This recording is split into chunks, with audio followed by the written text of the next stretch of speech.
everyone, welcome to another recording of the Polite Society podcast. My name is Paul Lathrop. I'm the Deputy Director of New Media for the Second Amendment Foundation.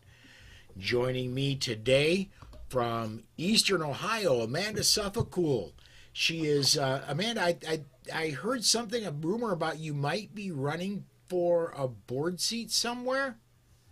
Well, yeah, the board of directors of the NRA. I've recently retired from my aerospace engineering job and find that I have extra time and a whole lot of motivation. So I am on the ballot for the NRA board of directors.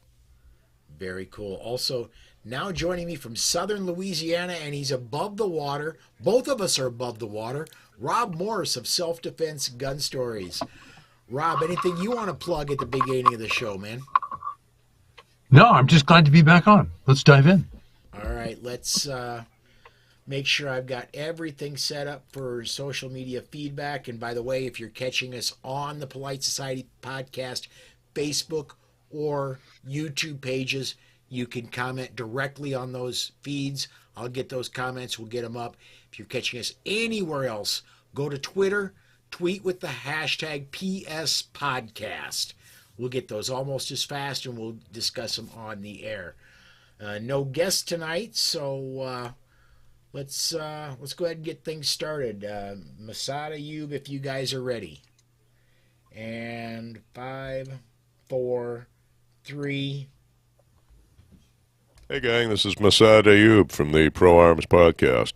I'm here to remind you that our podcast is a member of the Self-Defense Radio Network, and I'm going to suggest you do what we do and check out the other podcasts at selfdefenseradio.net. Treat every firearm as if it's loaded. Never point a firearm at anything you're not willing to kill or destroy. Keep your finger off the trigger until you are on target and ready to fire. Always be sure of your target and what lies beyond it.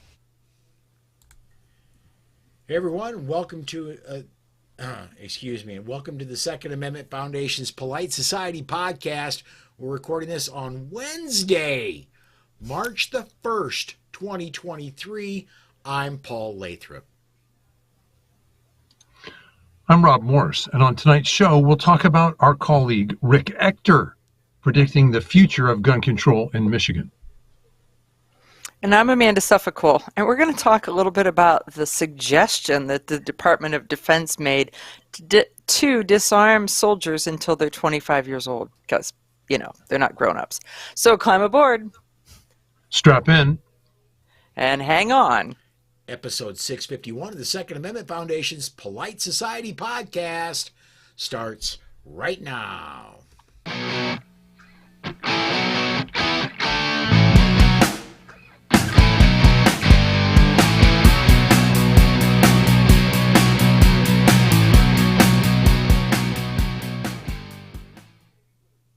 Hey everyone, as I mentioned in the pre-show, I'm just coming back from vacation. We were not able to get the show done on Monday, so we're recording this one on Wednesday. It should be out for podcast listeners yet Wednesday night. Rob, we did not do a show last week at all, so what have you been doing since the last time we did a Polite Society, bud? I've been writing. I feel good. I'm able to write again. And when I tell people that I've written, they want me to come on their radio shows. I was on Charles Heller's radio show called America Armed and Free, on Tom Gresham's Gun Talk radio, on Bill Frady's Lock and Load radio, and with you on the Daily Bullet. Amanda hasn't invited me on, though. I wonder if I'll talk to her anymore. It's okay. Amanda, that wench. What is she thinking? So I knew he was going to dog me as soon as that happened. I knew it. So for me, there's a song that starts with, I've been everywhere, man. I've been everywhere. And that's really been me the last couple of months. I've been in Daytona, Dallas, Columbus, Cleveland, Vegas, and then back to, I think, 3 or 4 different places within Florida. I looked today as I was trying to sort out my suitcases, literally 5 suitcases are spread across my living room, and it's laundry week. We'll just say. So this morning I was on Rob Morris's Self-Defense Gun Stories, which means he's going to dog me even more because I was on his show and he's not been on my show. But okay, we're going to take that.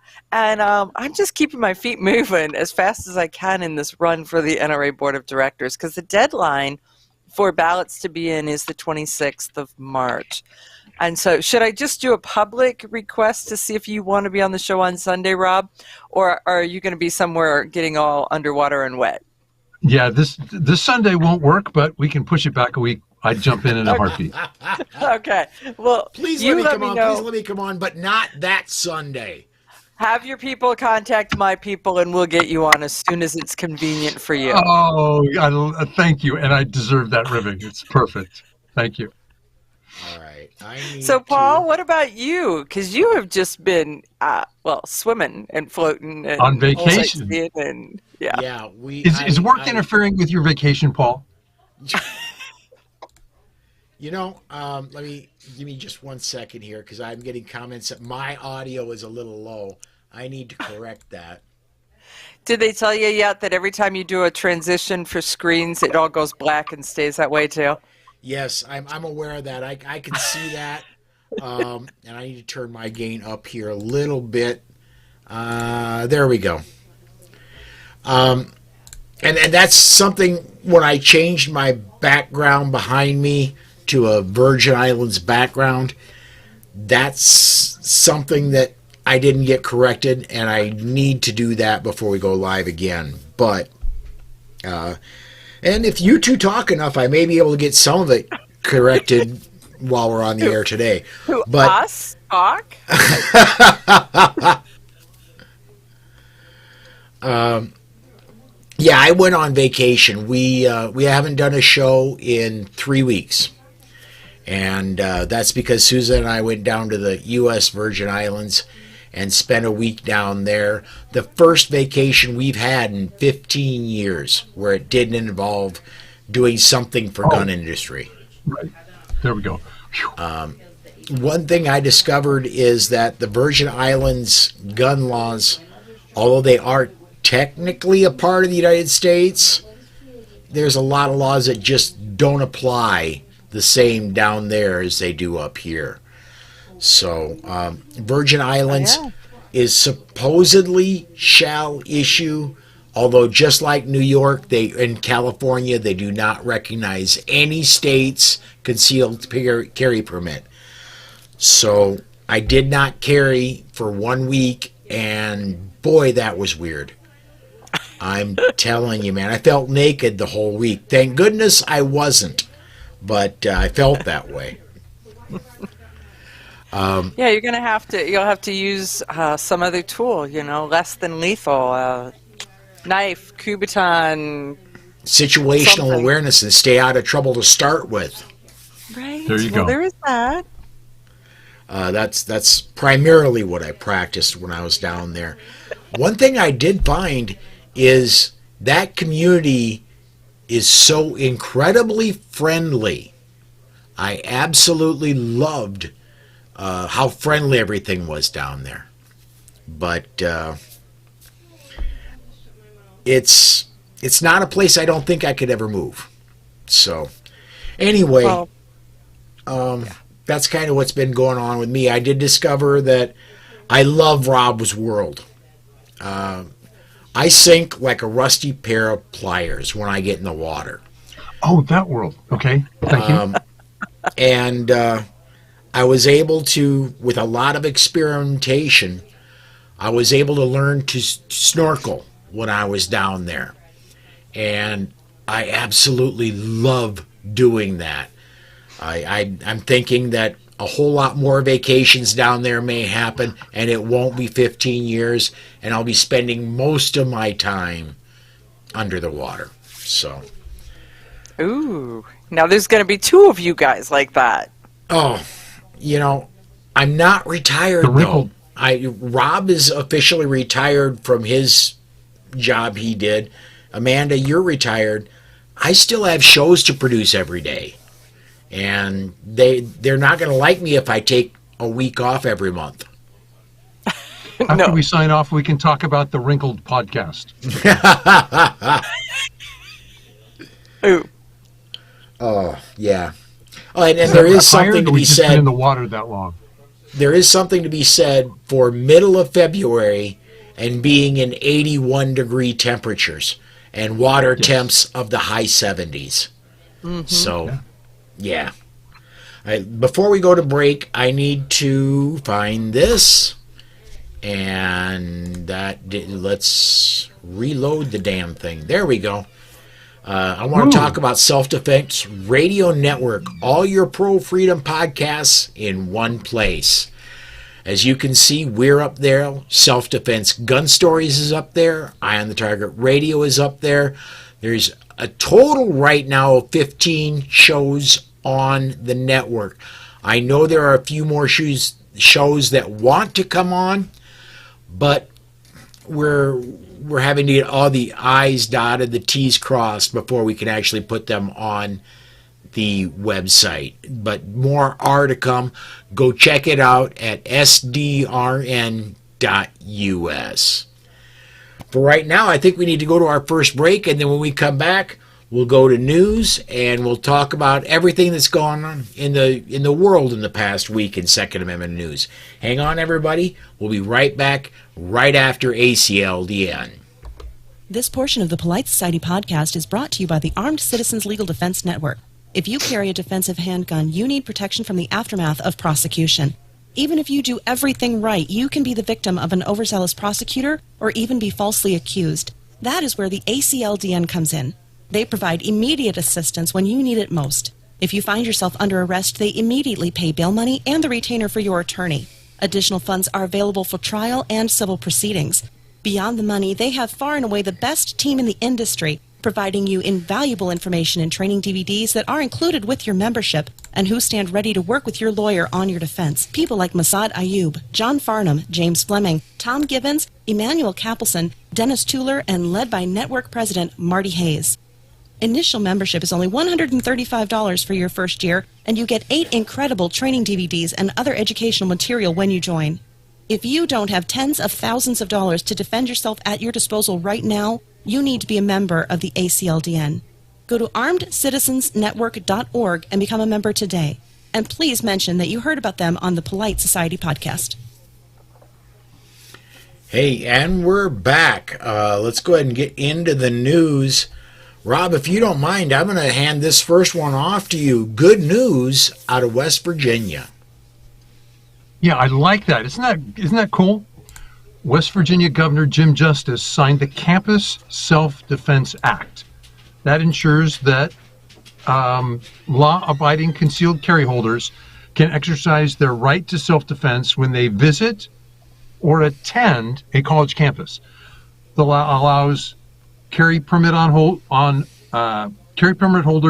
on the campus of a state institution, so private colleges, it may not apply. Now, current state law doesn't prohibit carrying of a defensive firearm, but institutional policy could lead to expulsion or termination of employment, even at a state school. So adults who are officially licensed to carry a firearm for self-defense can now not be prevented from doing so just because they're going to school or making a delivery on campus. And if they're working there, they're now allowed to leave a gun in their car. The law is going to go into effect on July 1st. Next year, 2024. Well, almost. What do you guys think? I don't quite understand why they have to wait more than a year to put it into effect. One would think that they could go to the summer of, in between school seasons and start February, right there. maybe? Well, there would be that. Either after Christmas or after this fall, right? Well, they could do July 1 of 2023 so that it's during summer break, and so that when students come back, that would be the logical thing if you really insist on waiting till July 1. But yeah. Now, here's an interesting what I don't know is this 21-year-olds or older, would it include dorms? So it would apply to students, not just staff and visitors. Yeah, I don't know. No, they had said it does apply to students. Dorms may be a different story, but students themselves, because they may have different housing rules than student rules, because by 21, a lot of them are living off campus that are off campus, on campus. But my understanding is that it was to allow 21-year-olds who could carry everywhere else to actually continue and carry at this portion of their life too. Mm-hmm. Now, our next story is about a before we go there, if we could. Right. No. Well, I want to make a. Okay, I'll wait. I just want to, off of what you were saying, Rob and Amanda, where you were discussing. What I want to add is we use this quote a lot when we're talking about anti-gun states. A right delayed is a right denied.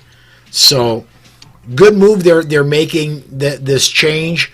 Bad move they're making us wait a year for something we ought to be able to do without question. Right. Yeah, there is that. It's really interesting. This came into effect. There's a lot of pro-gun stuff that's moving. And in some cases, it's because people are posturing for political office. And so they're shifting and doing that.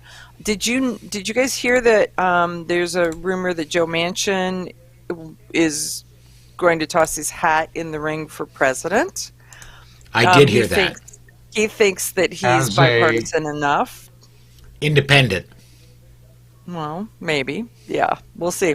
But I thought he that was refused on a Sunday talk show this past Sunday. Mm-hmm. He refused to identify himself as a Democrat. There you go. I don't think he will ever define himself as a Republican. So if he's going to run, I'm guessing third party or independent. See, and I don't think so. I don't. It's so hard for a third party to get on the ballot in all 50 states. So it would be that he would primary an incumbent president is where he would be in order to do it. But that's just me. But there you go. But at the same time, if he ran as a Democrat against Biden, he might stand a chance. He may, right?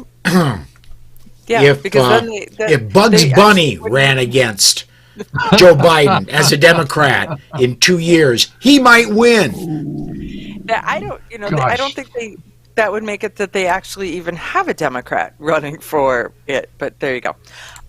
The other part about this bill, this campus carry bill, is that at the same time, Florida is doing their permitless carry. They called it constitutional carry, but it's not really. Their permitless carry. Nebraska's on the move with theirs. There's another state, is it Georgia, South Carolina? There's a third constitutional carry state someplace down that way that's on the move. Ohio is doing the Second Amendment, Sanctuary, Second Amendment Preservation Act. Yeah, so the Second Amendment Preservation Act is open for comments as of Tuesday. So there's just a lot of stuff that's happening. Everybody says that Florida is because DeSantis says you're getting it regardless because his presidential bid. I don't know. It's watch, listen, and learn, and then I don't know. And then we see what happens in Chicago because Lori Lightfoot is out. Isn't that just beautiful? Rob and I talked about that yesterday on the Bullet. Turns out if you suck enough, you could lose your job. Well, right. When you look at her, when she first ran, she didn't look like Beetlejuice. So I think being the mayor of Chicago is really a rough job. Does that to you? Look at her original campaign pictures. She was pretty, if you will, almost. At least put together. She didn't look like an explosion in the electric factory. Well, in West Virginia, I want to make a prediction because unless you're willing to put up, you're just talk is cheap. I think sexual assault and on-campus violence will decrease because the bad guys don't know who's carrying. I agree with you, and it'll probably decrease now because they're not going to pay attention to the date to know when it is. They just heard that it was happening. Right. All right, let me get some comments in here real quick. Mike White on YouTube says, Amanda, where has Eye on the Target been the last few Sundays? I've missed you and your brother. I think that has something to do with your video producer being MIA, right? Well, I did this past Sunday, I did it myself. So the first hour was at least there. But yeah, the radio show is there. The podcast hasn't been loaded yet. It's a hodgepodge hot mess, and Paul generally keeps me on the rails, and he wasn't around, so I was on my own. In my defense, they left me unsupervised. Yeah, and thank you. Let's just say that being a video producer and being on the air at the same time, it's an acquired talent. Let's put it that way. I'm going to get to a few more. Going back to our intro, 500 Magnum said this. So you can die for your country at 18, but you can't have a gun. How convenient. That's not illegal or wrong at all. I would imagine, should they actually do that there's going to be lawsuits. I would imagine. Oh yeah. And we'll be getting to that story here in the very near future. Yeah. And one more here, also from 500 Magnum. Would have been great if there were armed teachers at Uvalde. Could have prevented the tragedy. Amen. Well, 500 Magnum, I want you to stay tuned. I'm having conversations that are amazing about Faster Saves Lives.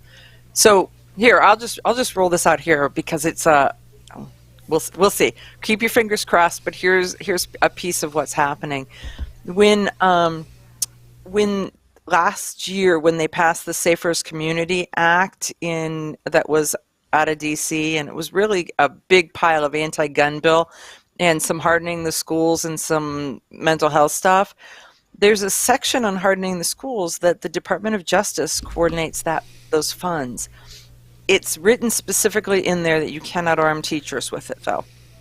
It doesn't say you cannot teach them how to do the Stop the Bleed, how to do the extreme first aid, all of those types of things. And so we've got folks working on trying to free up a chunk of that money and its allocation to be able to fund it into the FASTER program to pay for the less than lethal and the Stop the Bleed portion, so that whatever money they already have in their kitty can be redirected so that there's clean money and gun. The terms really are tainted money, clean money, but it's not really, because it'll be gun money, non-gun money, kind of. But here's a thought. You cannot use the money to arm teachers. Can you use the money to train teachers that are already armed on their own? Mm-mm. No, but you could use it for the travel there. You could use it for the travel back. You could use it for their first aid portion. You could use it for their housing. You can use it for, as long as you're teaching the Stop the Bleed portion. Right. Yeah. So it frees up assets to their credit, in a bigger way. Yeah. Amanda, I wasn't counting by the hour. Isn't the trauma training, including the combined scenarios later, isn't that it's somewhere between a half and a third of your time there? Yeah. It's a chunk. So yeah. Okay. So it's good stuff moving in the right direction, and some of our legislators, you'll be surprised at who's kind of involved in that. So fingers crossed. Let's see if it's moving. But that's another place that I've been dabbling a little bit. All right, let's go ahead and I'll take this next one. This one, after the recent shooting at Michigan State University, we find out that the attacker killed himself before police could arrest him And his uncle said he was diagnosed a paranoid schizophrenic. He heard voices, and his family struggled to get him help. Firearms instructor Rick Ector accurately predicted that anti-rights Michigan lawmakers would blame guns and push more gun control. I hope they look in the mirror. They plan to protect students in a gun-free zone failed. End gun-free zones because vicious killers do not obey them. True story. So the students that go to the university and the parents that send them there are with the tacit, unspoken agreement the university will be responsible for their safety. The university will keep them from being raped, keep them from being physically harmed or killed. That's the agreement. Schools with gun-free zones are incapable of protecting students while at school. Enable willing instructors, teachers, janitors, whoever's on that campus, and who goes through whatever hoops the university specifies to get a concealed pistol license and carry on that campus. The status quo is unacceptable. We see that it does not work. Parents are sending their children off to be slaughtered, and they don't know whether they are going to live or not because they blindly trust the staff is going to keep them safe, and we've proven that's false. As of last week, numerous Senate bills were introduced which would deliver universal background checks, safe storage laws, and red flag laws to Michigan. Ector objected, none of these would have prevented the slaughter which they are attempting to remedy. We're putting too much blind faith in police officers to protect us. Ector supports eliminating gun-free zones and added that every place where an individual is desiring to do evil, there's a good chance that an armed citizen will be there faster than the police. In Michigan, I do not know the ratio, but in most states, nationally, I think we are, Rob, if you correct me if I'm wrong, nationally, I believe we're approaching 1 out of 10 adults has a concealed carry permit. Michigan, I don't know how close they are to that line, but there's a lot of staff at U of M. And if even 1 out of 15 are armed, that's going to stop a lot of bad things in a hurry. Give it some perspective, Paul, and I don't have the Michigan numbers. I collected them nationwide. It's 1 out of 12.5 adults carry concealed every day. But this is why it matters more than ever. 49 out of 50 mass murderers target gun-free zones. So yes, fix this. Our kids get much safer in a hurry. They really do. So the DC Project has been coordinating and scheduled a DC Project event at Hillsdale College in Michigan prior to this, and so we know that there is going to be a huge push toward anti-gun sentiment and anti-gun bills, and so we'll see how we do there, because we want to be boots on the ground in Michigan, because they've got to listen to common sense and not common sense gun control, because that's not common sense. If you want somebody to carry bags for you, just let me know. Okay, because I'm telling you, I spent a couple days in Tallahassee, and we were testifying for this permitless carry bill in Tallahassee, and it was the first time that I was really surrounded with that many Students Demand Action, Moms Demand Action, the Giffords Foundation, Everytown for Gun Safety. They sent in their big guns. All of them were there for the House and the Senate. And some of their statements and some of their data, their data was crap. Absolute crap that's unsubstantiated, pulled out of somebody's ear, if you will. Can we just say perhaps they lied? That would be that. And then they fed it to the students, and I feel bad for the students. I really do, because we went there, and I'm getting really off base, but I think it's pertinent. We went there with a 14-year-old gal that was with us, and both of her parents carry. She's a child of Philip Topino, who owns WAFT, the Western Orlando Firearms Training Academy, or where our families train. And so there was a gal that was there in the students who was from, her and her family had emigrated from Venezuela. And she was talking about how bad Venezuela was, how her mother had been kidnapped 2 times, how she just wanted to feel safe, and how we need to take all the guns away.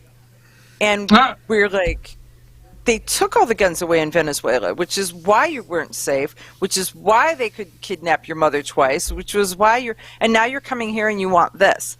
So when May did her speech, she stood up there at 14 years old. I mean, the amount of, I don't even know how, the amount of focus and the amount of heart and the ability to put together cohesive sentences in a persuasive way, this 14-year-old is going places. And she stood there and she ended her speech with, I don't want, I'm scared. This whole school thing is bad. But I don't just want to feel safe. I want to be safe. Amen. And it was like you nailed it, May. You nailed it. And so that's what we're going to be facing here in Michigan, where it's all just feel-good piles of poo that aren't going to do anything, and we know it's not going to do anything. Just before I left to go to the Virgin Islands, speaking of your talking the legislature in Florida, I spoke at the legislature here in South Dakota. I don't remember if I brought it up on Polite Society or not since then, but everybody that spoke, there was a red flag law and a safe storage law that were up in South Dakota, and both of them died a horrible, awful death in committee while I was there. But in that committee hearing, the people that spoke for them, I'll say this, they all used personal stories. They didn't quote, with the exception of the person who sponsored the bill, they didn't pull any Brady statistics out, which there were people there ready to counter with real statistics. And we did when the sponsor of the bill pulled it out.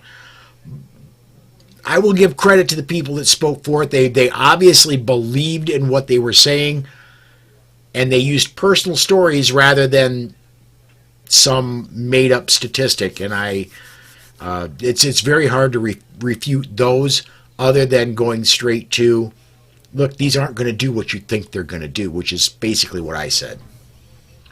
Right. Paul, and go ahead, Amanda, please. Well, and you feel for their emotion. You really do. And the legislators respond to those emotions. And so that's one of the things that we have got to learn how to do, is to counter with emotional stories that have data support, that back up with data support. Because if we just go in there, I mean, the engineer in me wants to tell them this number and that number, and look at this graph, and look at this. And they don't give a flying fig. They want to know that somebody, something, some heart-wrenching, emotional something.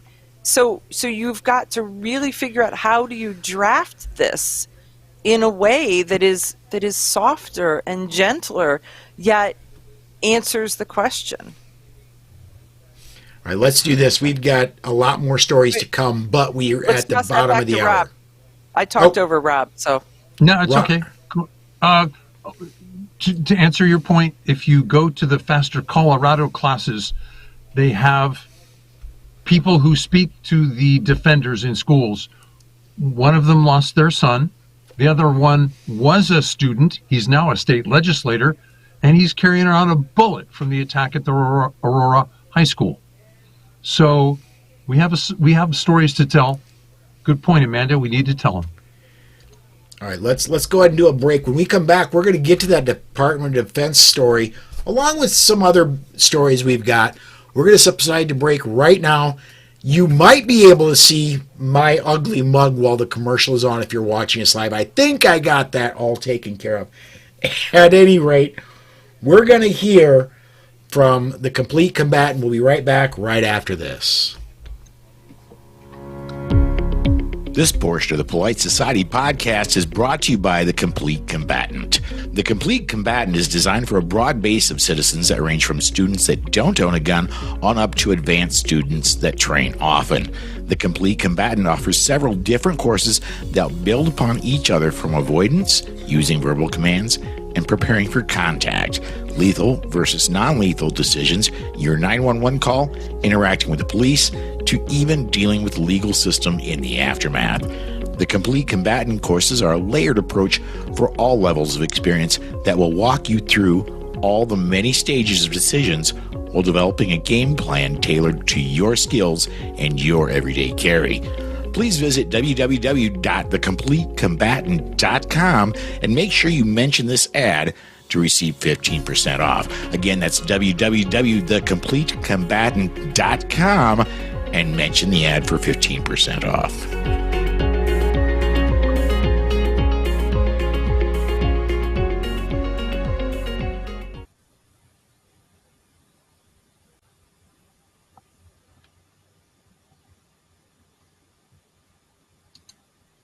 How did I forget to unmute myself while I was on break?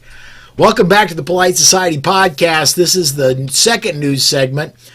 Rob, let's go ahead and kick off with that Department of Defense story. This one, there's one tiny part of it I agree with. The rest of it, yeah. Well, go ahead and take it, man. I want to hear your comment. Well, I got to have the story read first, don't I? There we go. A DOD committee. Not all military members, some from the civilian walks of life, says they should disarm young soldiers to stop military suicides. The committee proposed raising the minimum age to buy a firearm up to 25 years of age, and imposing a 7-day waiting period on the purchase of a firearm, a 4-day waiting period on ammunition, and creating a firearms registry of all military members, regardless of age. They did encourage more drug abuse treatment and mental health counseling for military members and their families. Okay, Paul, let it rip.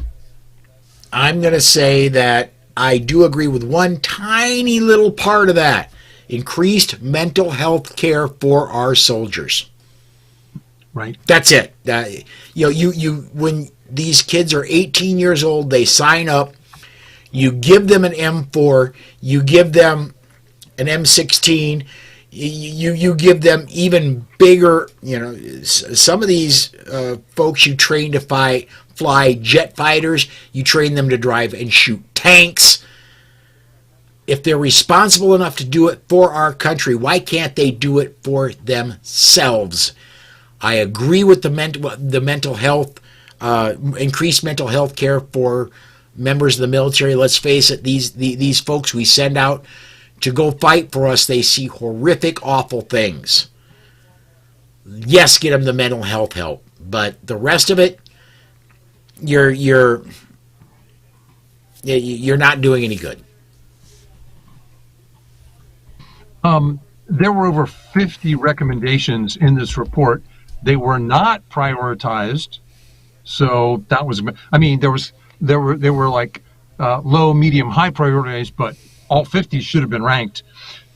One recommendation stood out, and that said that any mental health counseling groups should occur at the lowest possible level, at the squad level rather than at the base level, so that, hey, we all heard the same thing, and there's somebody there then who's looking out for his partner. Hey, are you okay? You're not acting like yourself. Right. Some of this, well, when you look at it, creating a firearms registry for everyone in the military, right? A 4-day waiting period on ammo. So we know that when you get a gun, you want to train with that gun. We want you to train with that gun. And so the ammo restrictions and wait periods are just going to make them so that they have a tool that they're not good with. And so here's the thing, is that in a lot of cases, gun people join the military. Right? Or people who join the military become gun people. That's almost as common.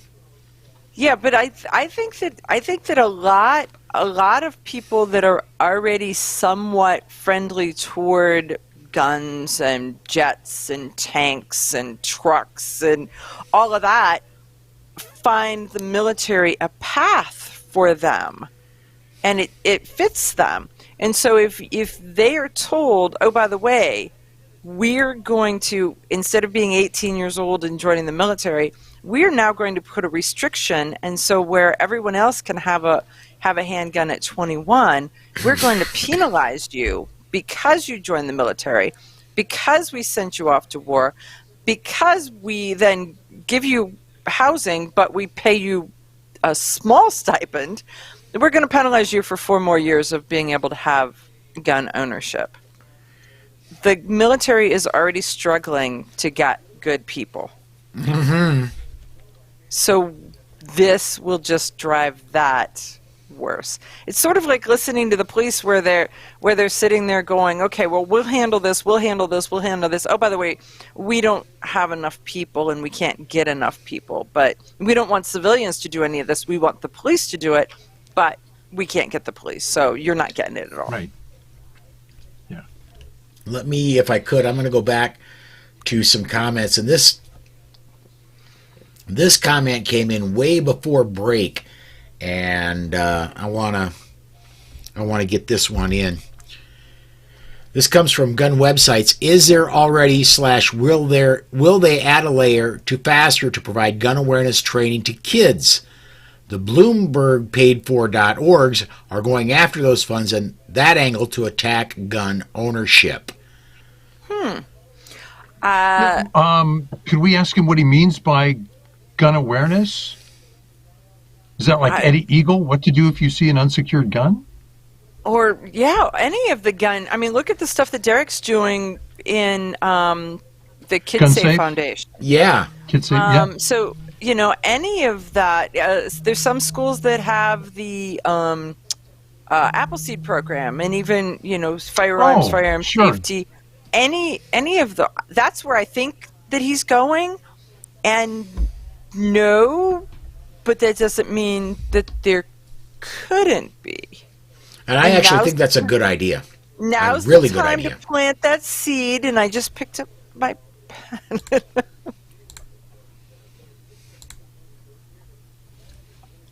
If in 3 years you see it enacted, you can claim credit for it. There you go. Amanda, do you want to read the Iowa story, or do we have time, Paul? No. We've got time. It's just if Amanda wants to read, Amanda's gotten a version to reading while she's on the air. We have this thing because generally I have to move over, and then you only get one eyeball of me. But we'll see. I'm trying to blow it up, but just saying. Okay, I'll do it if you want.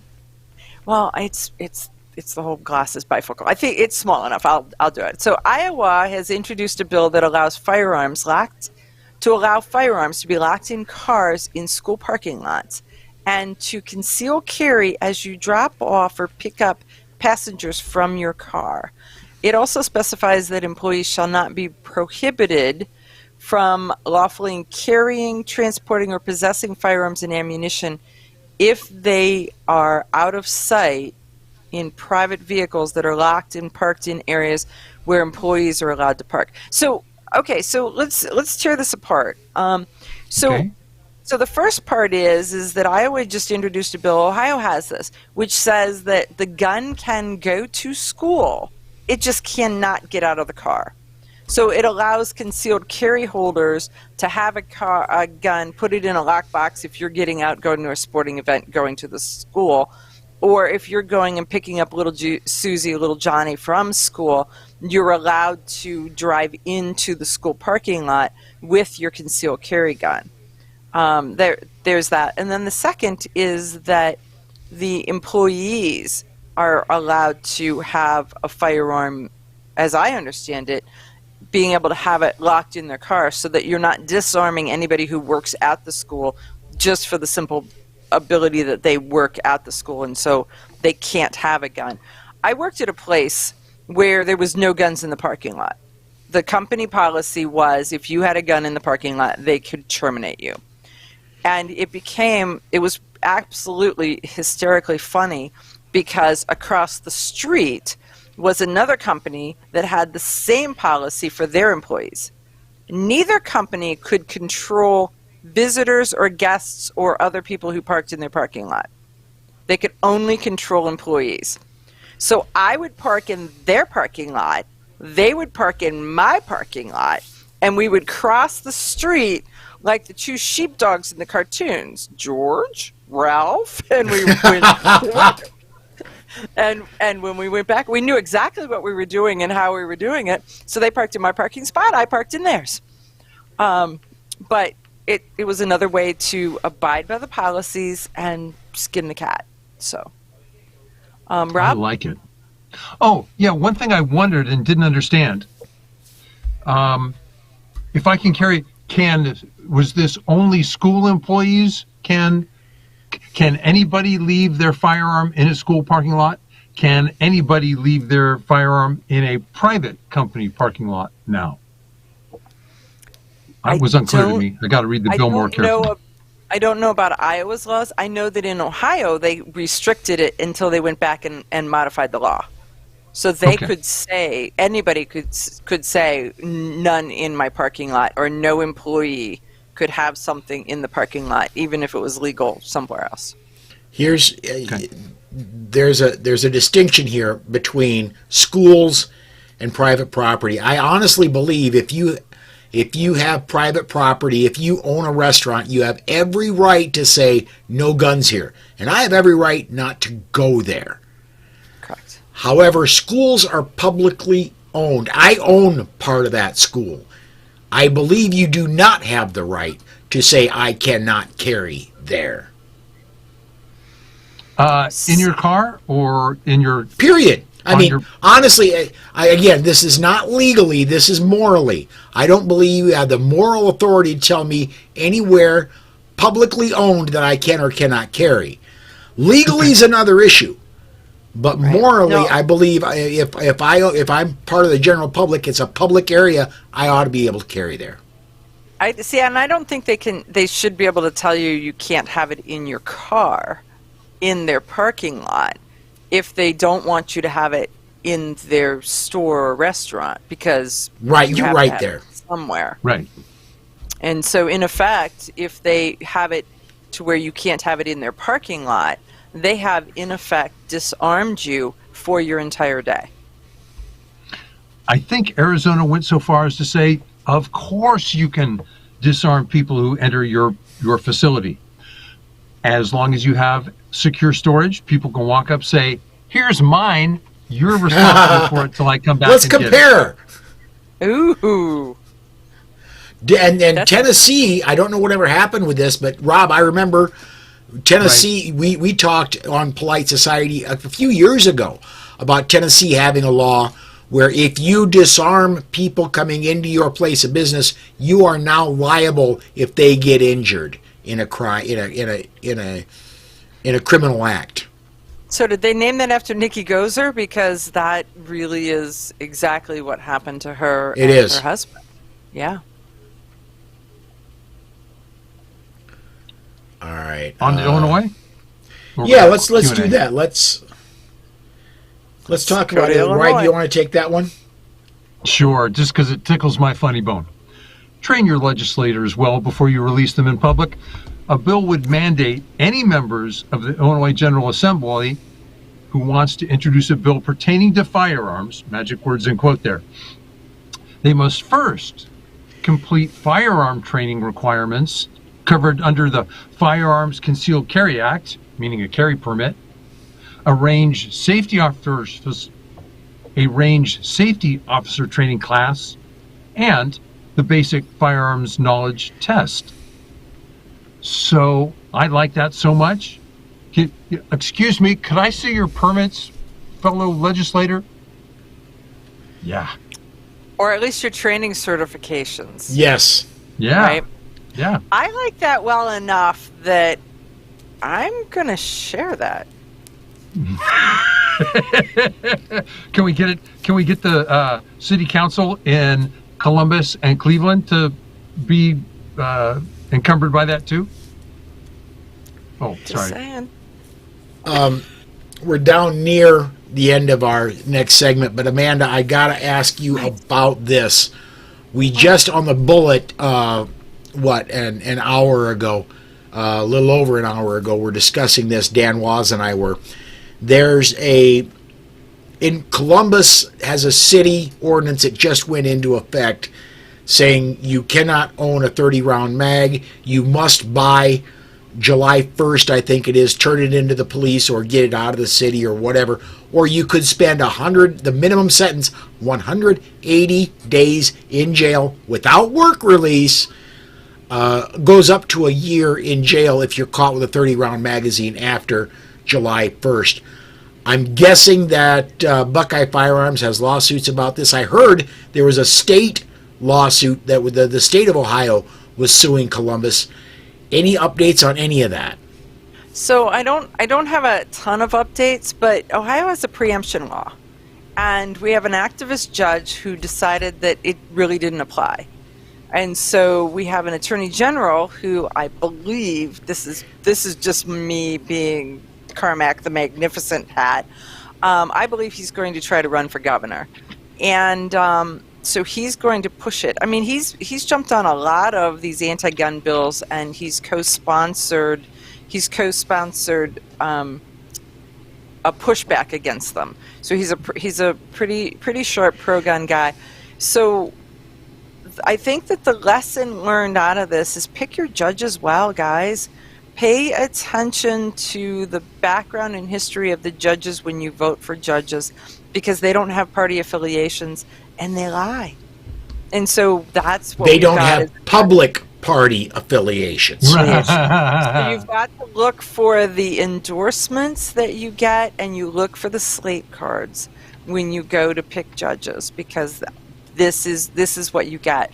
So what's going to happen, at least what I believe is going to happen, is that the preemption will stand, because Cincinnati has pushed against the preemption. Cleveland has pushed against it a couple times, and each time when they lose, they have to pay everybody's legal bills. And so it's cost Cleveland, I don't know, $4 or $5 million in legal bills because they pushed against preemption. So I believe that's where it's going to go. It just takes time. Some people are going to pull out all their hair as they work through it, but that's where it is. Okay. All right. Well, let's do this. We've got a DGU segment we got to get in, and we are a little past this segment, so we're going to go to break. When we come back, we'll do the defensive gun use segment, and we'll start wrapping the show up. So hang on, everybody. More Polite Society right after we hear from JPFO. In 1928, Germany required its citizens to register their firearms, making possible Hitler's 1938 Nazi Weapons Act, disarming all Jews. Now ask yourself, what is the real consequence of registration? All in favor of gun control, raise your right hand.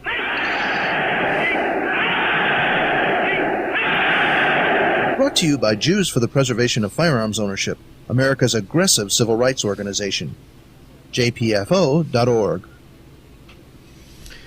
And welcome back to the Defensive Gun Use segment of the Polite Society podcast, presented by the Second Amendment Foundation. These discussions are not legal advice. Some of us are trainers. Actually, if you see it right now, all of us are trainers. But this is not formal training, and you need formal training. The Defensive Gun Use segment is intended as information, not as training. As always, the opinions of the hosts are only their own opinions and not those of any sponsors or other affiliations. I'm going to go ahead and I'm going to take this first one. This is out of East Hartford, Connecticut. About 10:30 p.m., a couple of men entered to hold up a Humble and Paid Company clothing store. The two came in wearing black ski masks. That may be a little bit of an indication there. One of the robbers and a store clerk began to struggle. During the scrap, the suspect shot the employee in the back. The store clerk was able to return fire with two of his legally registered firearms. He struck one of the suspects several times. Officers arriving at the scene provided life-saving measures for the wounded suspect until paramedics arrived. He was later pronounced dead at the hospital. The clerk was also treated at the scene and later taken to a hospital to be treated for injuries they were thought to be non-life-threatening. The second suspect ran out of the building during the beginning of the fight. He had not been found as of the publishing of this story. Police were on site all night gathering evidence. I'm going to open up this one by saying, unless you are unconscious or no longer have a heartbeat, you're still in the fight. Guy got shot in the back. He was still able to defend with 2 of his own firearms. Was he getting both of them out of the shoulder holsters and dual wielding or something, doing a John Wick thing? But and the bad guy was shot several times, passed away. I guess he's not going to be committing any more crimes. And I would also suggest that maybe the guy that was not caught, maybe he'll rethink his line of work in the future. Amanda, Rob, you want to jump in on this one? Rob, looks like you're ready to go. I know this story fairly well. This was a guy who made his own clothing lines. So he's there late. He's either designing or manufacturing. Okay, if you're not manning the register and don't expect customers to be in, and at 10:30 you don't, lock the doors.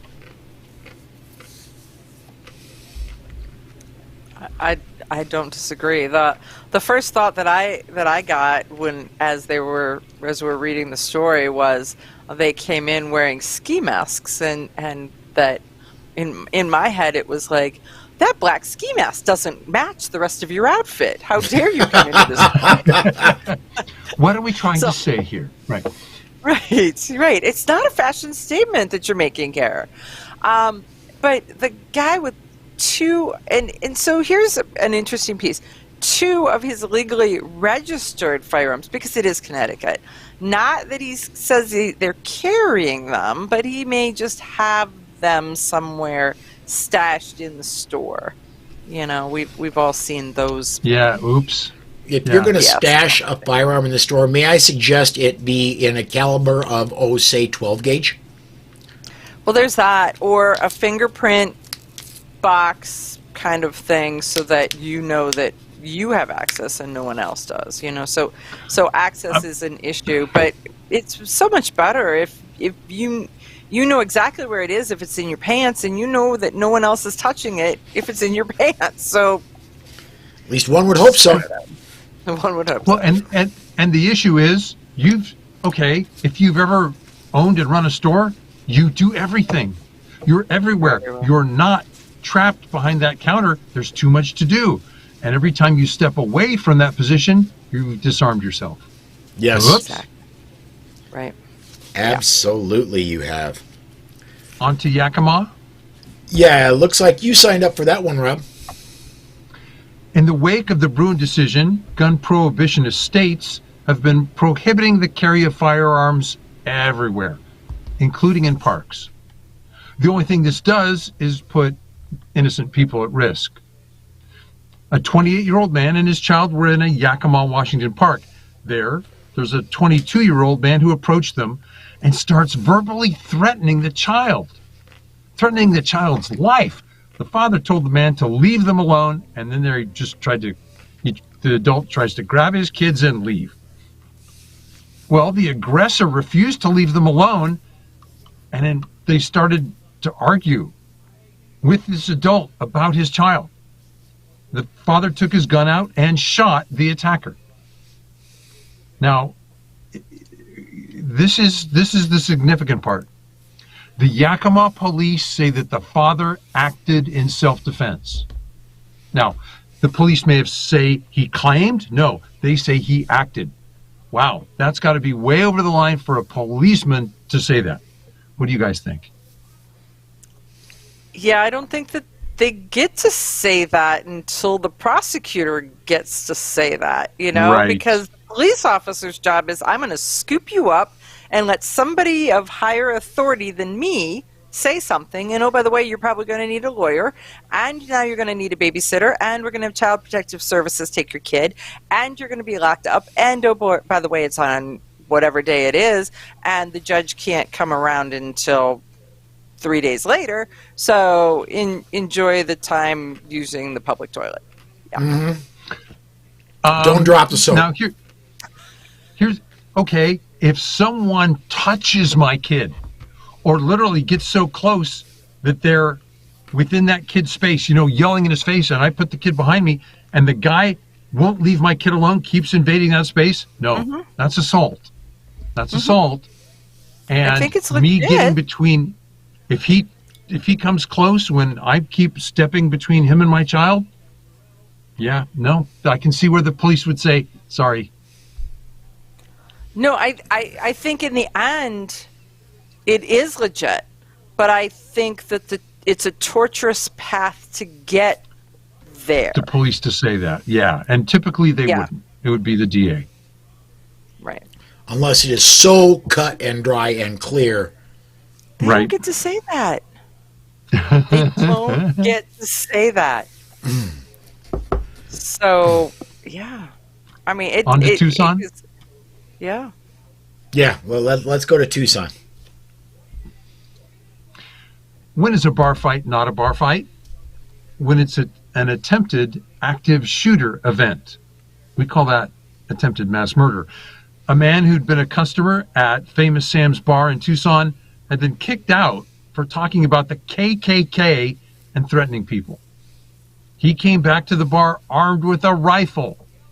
He fires a round into the ceiling. 2 customers stepped up to get the man to put the rifle down. Then, after the 3rd request to set the gun down, the attacker levels the gun right at a customer. And an armed customer said, nope, can't, and shot the gunman 3 times. The attacker was taken to a hospital in critical condition. The Tucson Police Department did do an interview and then sent out the following information. The investigation is still ongoing. They still have to talk to the witnesses. What we can confirm is that the suspect was at the bar earlier and was asked to leave. The suspect returned armed and began brandishing a firearm at people in the bar. We're unable to confirm the type of firearm, and we still have to talk to additional witnesses and victims. Armed patrons in the bar, armed patron in the bar discharged their firearm and struck the suspect. The suspect was transported to a local hospital with life-threatening injuries. He remains in critical condition. If released, he is facing several counts of aggravated assault. Arizona allows carry in establishments serving alcohol as long as the establishment is not posted that possession of weapons are not allowed and the person carrying does not consume alcohol on the premises. I'm going to say this. If somebody is carrying a rifle and discharges it into the ceiling, I think checkbox, lethal force allowed. Yeah. I think it's in investigation. That guy gets the Columbo part, which is, we're going to look into this a little more. Don't leave town. Right? Yeah, even if you weren't there for the earlier part of the day and you didn't see this guy spouting about KKK and doing all that other stuff, when he comes back in the bar with a rifle, fires it into the ceiling, I think at that point you are legally justified in taking out the threat. Let's get real practical for a minute. You and your friends are going to go to the bar. Mm-hmm. You pick somebody up. One of you is the designated driver, probably. Yes. You do not want to get in a car accident, even if you're not at fault, well, after you've been drinking. Okay, I'm the designated driver. Why not be the designated defender? I like that idea. It makes a lot of sense. All right, let's do this. That wraps up. That's the stories we have for this week. I think we're going to go ahead and we're going to step aside to our final break. When we come back, we'll we'll bring you up to date with what we've been doing in media, and we'll shut the show down back with our final segment right after we hear from JPFO again. It all failed before. Alcohol prohibition brought us organized crime, and no less alcohol. Drug prohibition brought us murderous, no-knock, wrong house raids. Police! Search warrant! No, wait! The crack house is next door! Now gun prohibitionists want laws to lead us down that same path.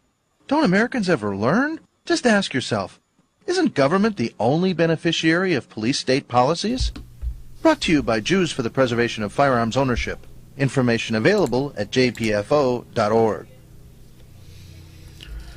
Welcome back to the final segment of the Polite Society podcast presented by the Second Amendment Foundation. This segment, we normally say, what have we been up to in the media?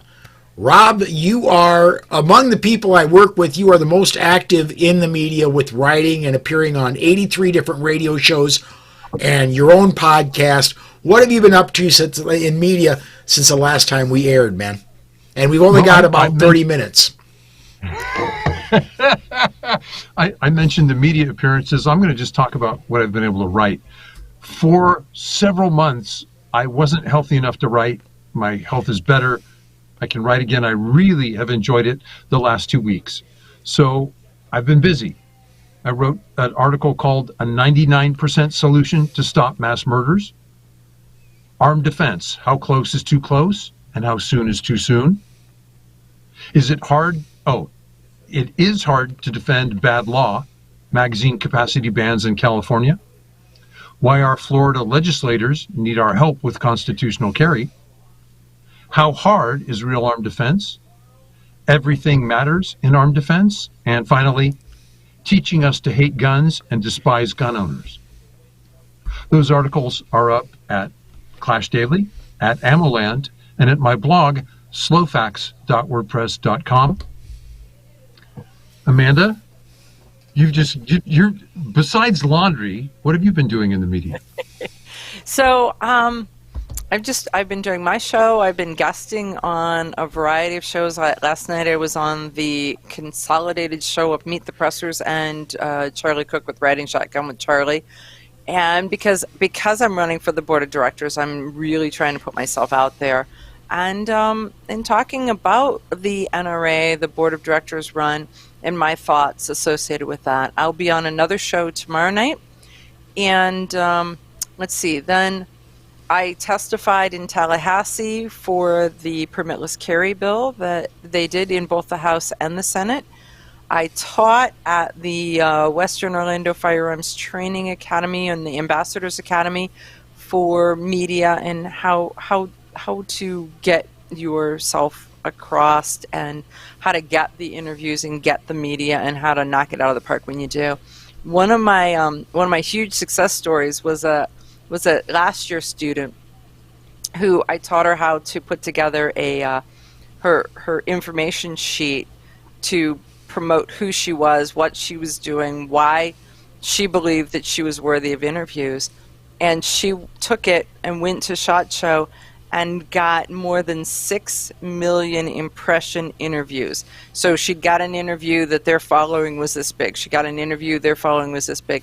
And it was so more than 6 million people heard her interviews, heard her name, and now know she's written a book. So it's that kind of stuff. Next week I am going to Columbus with a group from the DC Project for the Second Amendment Preservation Act and supporting that. So there's just a lot of stuff going on, and it's all really good pro-gun stuff. All right. On my end, what have I been doing in Second Amendment media? For last week, about not much. I was exploring the underwater areas of the beaches around St. Thomas is what I was doing. Starting this week, I'm going to become a lot more active. As a matter of fact, in about an hour, I'm going to be on Get Off My Lawn podcast, and it's going to be a marathon in this chair right here because I've been in this chair for about 3 hours already, and Lord, they go really late there, so only know how much longer I'm going to be in the chair. And after that, I've got to get all this turned into podcasts, The Bullet and Polite Society. And so I'm going to be here a while, but I haven't been active, but I'm going to be getting a lot more active. I do want to encourage everybody, please do go see John's blog, Only Guns and Money, at onlygunsandmoney.com. He's been doing some significant writing about the NRA. If you're interested in that, please do go check that out. Something I found interesting, and I'm going to point you to his blog, but could it be the NRA is going to be selling their Washington, D.C. headquarters? That's what I found off his blog this week that I read a couple times to make sure I had everything out of it. So that, I believe, unless we have... That's the address, that Wapples Mills? Yes. That in Virginia. That's the building that they're talking about there. And then the NRA, one of their NRA ILA, their head of it, Jason Ouimet, he left. And so we're, we all saw Chris Cox, and then when Chris Cox left, Jason took over, and so this is a hit, and he moved. This is one of the big concerns, is that people within an organization that is in distress they still have to live indoors, they still have to pay their car payment, they still have to get their kids through college, and so they can and do find other jobs.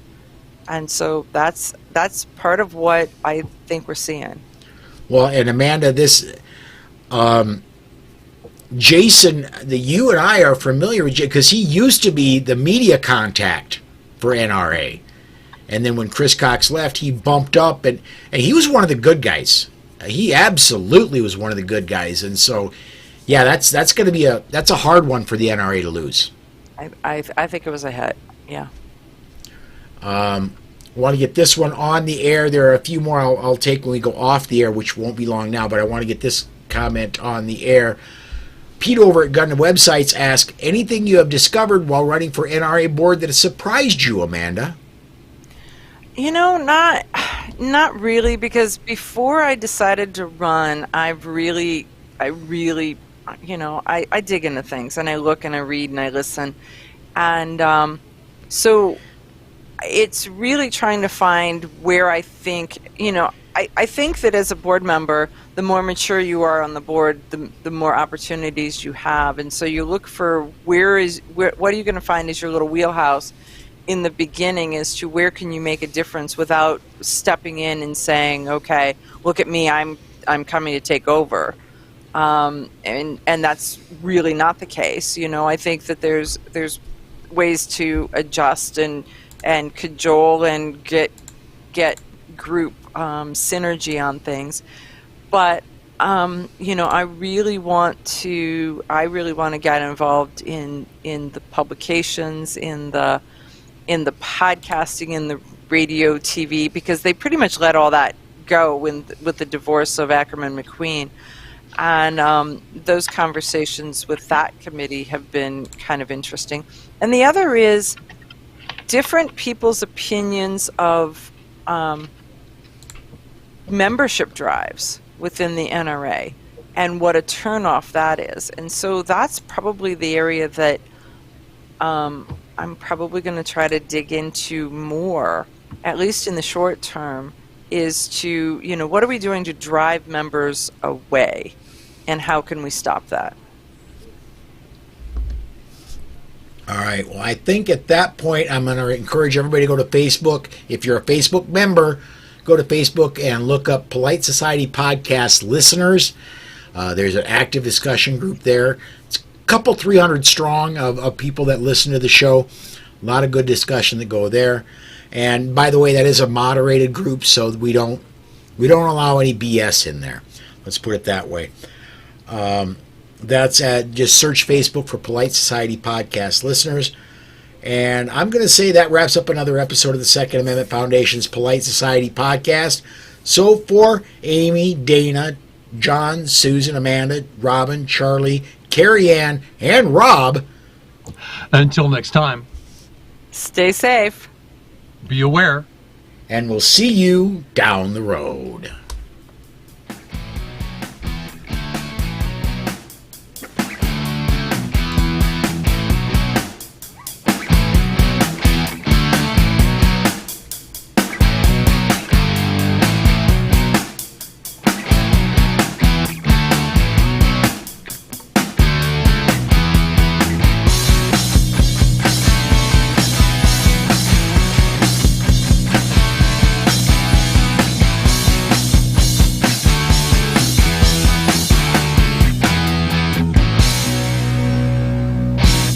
The views and opinions on the show you just heard are those of the host and the guest and are not necessarily the views of any sponsors or other affiliations.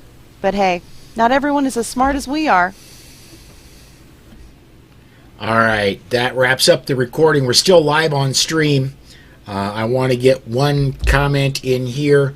Pete over at Gun Websites wants to know, what are the gun shops like in USB? I only seen one, and the best word to describe it is Spartan. And not being come and take it. There wasn't a lot in there. And gun laws in the U.S. Virgin Islands, supposedly there shall issue if you know someone. Otherwise it is shall issue, but it may take a couple of decades.